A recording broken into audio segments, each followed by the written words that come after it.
Pihaknya tidak terbabit dalam apa jua perhimpunan di hadapan mana-mana gereja esok bagi membantah penggunaan kalimah Allah oleh orang bukan Islam. Jaminan itu diberi pengurusinya Datuk Seri Noh Omar yang melarang ahlinya serta meminta pihak lain supaya tidak meneruskan rancangan mengadakan himpunan bantahan itu. Dalam sidang media khas ini, Datuk Seri Noh berkata ia bagi mengelak timbul salah tafsir yang boleh menggugat keharmonian kebebasan beragama di kalangan rakyat Selangor. UMNO Selangor tidak bersetuju sama sekali jika ada mana-mana pihak yang ingin mengadakan bantahan himpunan di depan gereja. Karena kita kena menghormati gereja adalah rumah ibadat orang-orang Kristian dan kita tidak boleh mengganggu, kita tidak boleh menimbulkan huru-hara di depan rumah-rumah ibadat agama lain. Bagaimanapun, beliau tidak menolak kemungkinan desakan dan himpunan akan dibuat sehingga perkara ini selesai di kawasan lain yang tidak terganggu sebarang aktiviti keagamaan. Nota bantahan juga akan terus dihantar kepada Padri Lawrence Andrew yang mencetuskan isu ini.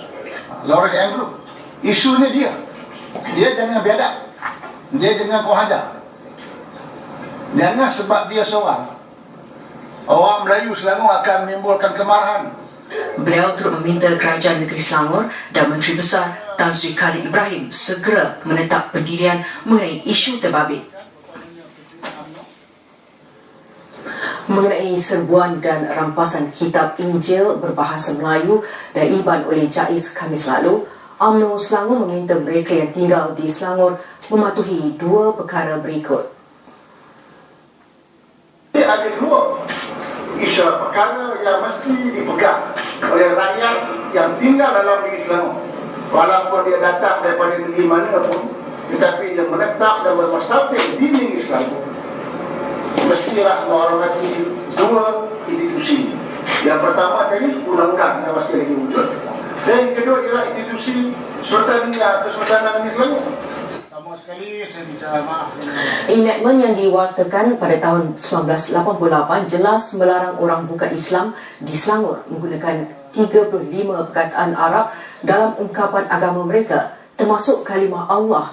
Sultan Selangor pula pada November tahun lalu bertitah penggunaan kalimah Allah dalam kitab Injil dan penerbitannya dalam akhbar The Herald versi Melayu perlu dihentikan serta-merta di negeri Selangor. Kerajaan Negeri Selangor dalam pada itu akhirnya membuka mulut menjawab insiden serbuan JAIS ke atas Persatuan Bible Malaysia.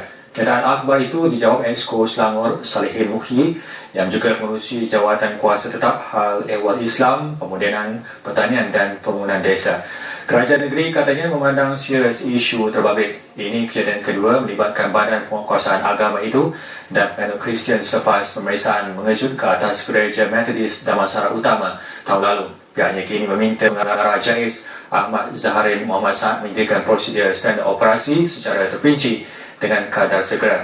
Menteri Besar Tan Sri Abdul Khalid Ibrahim turut mengarahkan setiausaha kerajaan negeri meneliti dan menyemak operasi itu kerana ia melibatkan integriti pentadbiran kerajaan negeri itu.